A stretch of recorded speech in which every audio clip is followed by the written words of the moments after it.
चीज़ की मांग होगी, जब हमको आवश्यकता पड़ेगी उस चीज़ की तो हमको मांग होगी।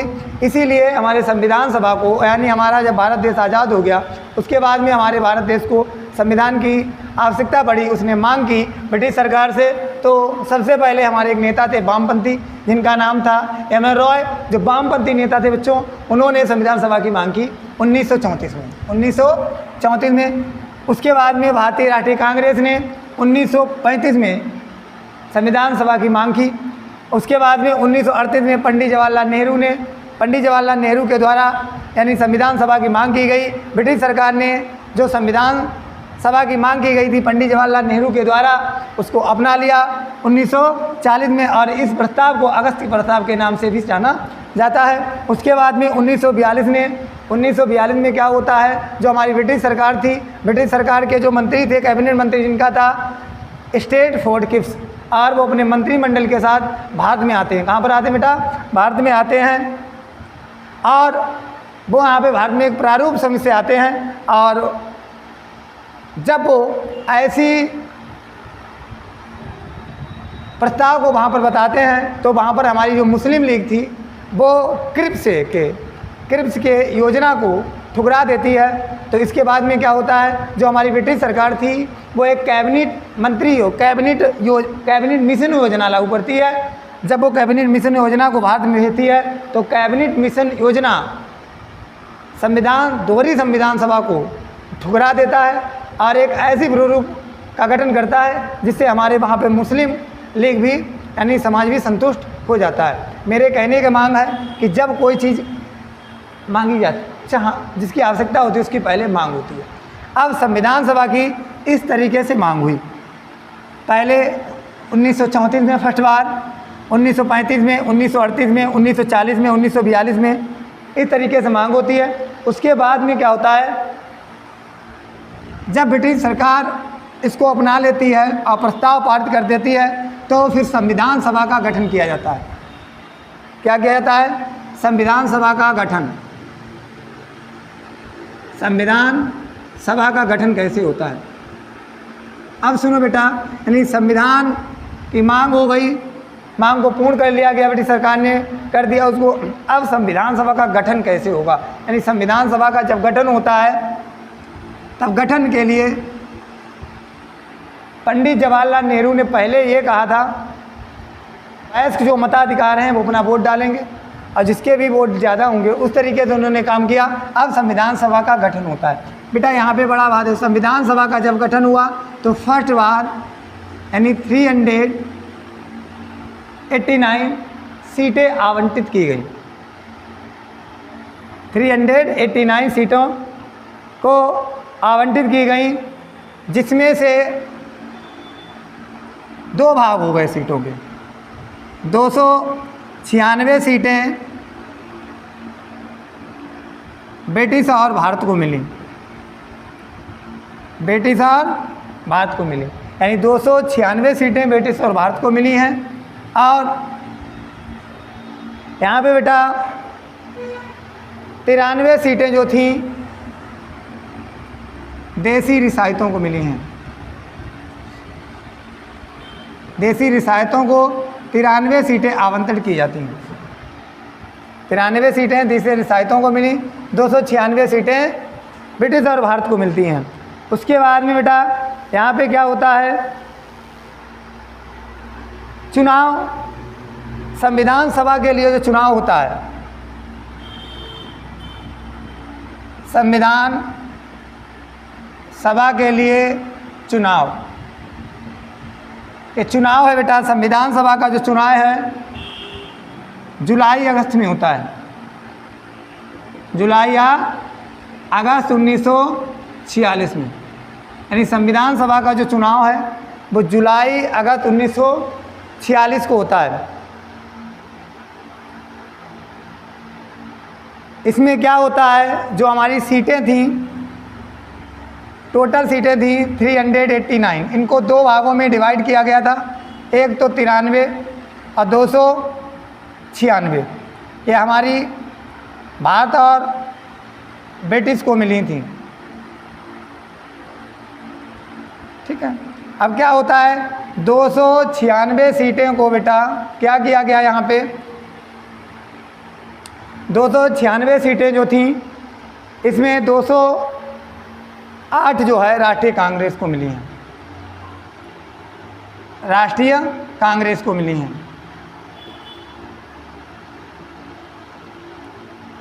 208 राष्ट्रीय कांग्रेस को मिली हैं। 73 सीटें मुस्लिम लीग को मिली हैं, मुस्लिम लीग, और 15 सीटें छोटे समुदाय को मिली हैं, समुदाय को मिली हैं। यानी फिर समझ लो बेटा, संविधान का गठन होता है तो फर्स्ट बार में 389 सीटें वहाँ पे मिलती हैं, लगभग में 389। जब 389 सीटें मिलती हैं तो 296 सीटें ब्रिटिश और भारत को मिलती हैं, ब्रिटिश को मिल जाती हैं और भारत को मिलती हैं बेटा, और 93 सीटें हैं जो देसी रियासतों को मिल जाती हैं। तो टोटल मिला के 389 हो जाती हैं। उसके बाद में संविधान सभा के लिए पहली बार चुनाव जो है जुलाई अगस्त 1986 में हुआ, 1946 में हुआ, जुलाई अगस्त 1946 में हुआ है। और 389 सीटों को, यानी 389 सीटों को 296 जो सीटें थी भारत और ब्रिटिश के बाद, इनमें 208 तो कांग्रेस को मिली हैं, कांग्रेस को मिल गई हैं बेटा, और 73 सीटें मुस्लिम लीग को मिली हैं, 73 सीटें मुस्लिम लीग को मिली हैं, और 15 जो सीटें हैं वो छोटे समुदाय को मिली हैं। और यहाँ पे जो 93 सीटें थीं जो देसी रियासतों को मिली थी वो खाली रहीं। क्या रही? उन्होंने चुनाव में भाग नहीं लिया, वो सीटें खाली रही, वो सीटें यहाँ पे खाली रहती हैं।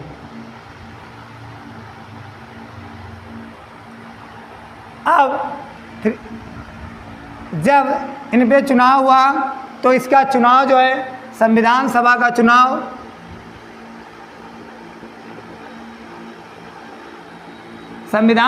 चुनाव बेटा क्या होता है कि यहाँ पर अप्रत्यक्ष रूप से हुआ है, प्रत्यक्ष रूप से नहीं हुआ, यानी प्रत्यक्ष रूप से नहीं हुआ। यानी यहाँ पे जो चुनाव सभी समुदाय के, जैसे हिंदू हो गया, मुस्लिम हो गया, सिख हो गया, इन सभी समुदायों ने हिस्सा लिया है, और इसमें महिलाओं भी शामिल नहीं हैं। इस संविधान सभा में महिलाएं भी शामिल रही हैं। इस तरीके से हमारे संविधान सभा का गठन होता है, यानी संविधान सभा का इस तरीके से गठन होता है। एक बार बेटा और समझ लें, यानी संविधान सभा का गठन किस प्रकार हुआ। यानी संविधान सभा का जब गठन हुआ था तो फर्स्ट बार में 389 सीटें आवंटित की गई, जिसमें 296 सीटें, 296 सीटें जो है ब्रिटिश और भारत को मिली। किसको मिली है? ब्रिटिश को मिली और भारत को मिली। 93 सीटें देसी रियासतों को मिली। ठीक है, जब चुनाव हुआ 296 पर, तब क्या हुआ बेटा, 296 सीटें में 208 सीटें राष्ट्रीय कांग्रेस को मिली, 73 सीटें मुस्लिम को मिली, 15 सीटें छोटे समुदाय को मिली, और यहाँ पे जो 93 सीटें थीं वो संविधान सभा में खाली रही थी। यानी क्या हुआ, वो संविधान सभा में सीटें खाली नहीं रही। उसके बाद में संविधान सभा का चुनाव जो है प्रत्यक्ष रूप से नहीं हुआ है। इसमें क्या हुआ, हिंदू, मुस्लिम, सिख, ईसाई, है ना, पिछड़ा वर्ग, यानी अनुसूचित जनजाति, इन सभी व्यक्तियों ने हिस्सा लिया। उसके बाद में इस संविधान सभा में महिलाओं ने भी हिस्सा लिया था। इस तरीके से हमारी संविधान सभा का गठन होता है।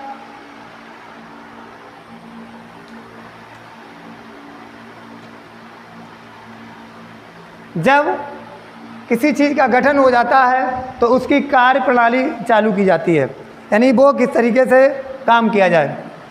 अब इसको डिलीट करेंगे बेटा, फिर आगे सुनो।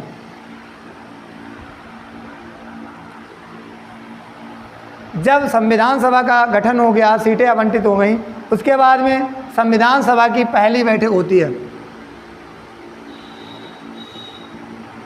संविधान सभा की पहली बैठक संविधान सभा की पहली बैठक 9 दिसंबर 1946 को हुई। यानी संविधान जब गठन हो गया तो बैठक हुई, पहली बैठक है जो बेटा है 9 दिसंबर 1946 हुई, 1946 में। लेकिन यहाँ पे होता क्या है, इस सभा का यानी संविधान सभा का यहाँ पर मुस्लिम लीग ने बहिष्कार किया, मुस्लिम लीग ने बहिष्कार किया। क्या किया बेटा? बहिष्कार किया। यानी संविधान सभा की पहली जो बैठक है बेटा 9 दिसंबर 1946 को होती है, लेकिन इसमें जो मुस्लिम लीग था उसने इस सभा का बहिष्कार किया कि हम इस सभा में सम्मिलित नहीं होंगे, और कहा कि हमको क्या चाहिए कि हम पाकिस्तान चाहते हैं, और पाकिस्तान की उन्होंने अलग मांग की, अलग मांग की है पाकिस्तान के लिए, या पाकिस्तान की अलग मांग की। इसलिए इस बैठक में टोटल बेटा 211 सदस्यों ने हिस्सा लिया, 211 सदस्यों ने केवल हिस्सा ले पाया। यानी जब इस सभा का बहिष्कार मुसलमानों ने किया, मुस्लिम लीग ने, तो क्या हुआ, टोटल सदस्य 211 ने ही इसमें हिस्सा ले पाया। और इस सभा का यानी अस्थाई अध्यक्ष जो है डॉक्टर सच्चिदानंद सिन्हा को बना दिया गया, डॉक्टर सच्चिदानंद सिन्हा को बना दिया गया। उसके बाद में 11 दिसंबर 1946 को इसके स्थायी अध्यक्ष जो है इस सभा के डॉक्टर राजेंद्र प्रसाद को बनाया गया, डॉक्टर राजेंद्र प्रसाद को चुना गया, डॉक्टर राजेंद्र प्रसाद को चुना गया। और यहाँ पर डॉक्टर एच.सी. मुखर्जी, डॉक्टर एच.सी. मुखर्जी, और जिसका और दूसरे हैं जो बी.टी. कृष्णमाचारी, बी.टी. कृष्णमाचारी को, इन दोनों को यहाँ पर उपाध्यक्ष चुना गया, उपाध्यक्ष चुना गया। बेटा बात सुन लो, यानी संविधान सभा की पहली बैठक जो है 9 दिसंबर 1946 को हुई। जब ये पहली बैठक लगी तो मुस्लिम लीग जो थी हमारी, उसने इस सभा का बहिष्कार किया और अलग पाकिस्तान की मांग की है। तो क्या होता है, इसी कारणवश इसमें मात्र 200, पहली बैठक में 211 सदस्यों ने मात्र हिस्सा ले पाया, 211 सदस्यों ने मात्र हिस्सा ले पाया 11 दिसंबर 1946 को। और जो इस सभा थी, संविधान सभा की पहली बैठक थी, उसके अध्यक्ष अस्थाई अध्यक्ष तो थे डॉक्टर सच्चिदानंद सिन्हा थे। डॉक्टर इसके जो संविधान सभा की पहली बैठक के अस्थाई अध्यक्ष हुए थे उनका नाम था डॉक्टर सच्चिदानंद सिन्हा। 2 दिन रहे, 2 दिन के बाद में क्या हुआ था, 11 दिसंबर 1946 को स्थायी अध्यक्ष डॉक्टर राजेंद्र प्रसाद नियुक्त किए गए, और इनके साथ में 2 उपाध्यक्ष थे जिनका नाम था एच.सी. मुखर्जी और दूसरे का नाम था बी.टी. कृष्णमाचारी। ये 2 उपाध्यक्ष उसी दिन चुने गए थे। यानी 11 दिसंबर 1946 को 2 उपाध्यक्ष हुए हैं, यानी प्रथम संविधान सभा की बैठक के, प्रथम संविधान सभा की बैठक के। अब इस तरीके से संविधान सभा का गठन होता है। सभा का गठन हो जाने के बाद एक तरीके से गठन हुआ है, लेकिन उसके बाद जब गठन होता है तो संविधान सभा से जो सीटें अलग थी वो भी क्या होती बेटा, धीरे धीरे संविधान सभा में भाग लेने लगी, संविधान सभा में सम्मिलित होने लगी। जैसे देसी रियासतों की थी 93 सीटें, तो क्या हुआ, धीरे धीरे वो संविधान सभा में भाग लेने लगी और सम्मिलित होने लगी। 28 जून 1947 को, 28 जून उसके 6 राज्यों के, 6 राज्य के प्रतिनिधि इस सभा में भाग ले चुके थे। जो देसी रियासतें थीं वो धीरे धीरे क्या होने लगी, यानी संविधान सभा में जुड़ने लगी, यानी संविधान सभा में आने लगी। धीरे धीरे इस तरीके से हमारा संविधान जो है बनके तैयार होता है। और धीरे धीरे क्या होता है, अब सुनो बेटा, जब बनके तैयार हो जाता है, गठन हो जाता है, तो संविधान जो है बेटा, संविधान सभा की अंतिम बैठक कब हुई, यानी संविधान सभा की अंतिम बैठक भी होती है।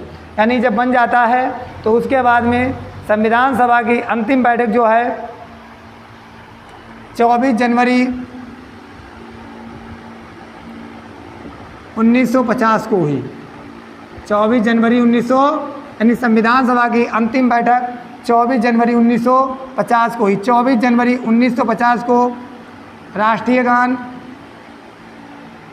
राष्ट्रीय गीत, राष्ट्रीय गान, राष्ट्रीय गीत और डॉक्टर राजेंद्र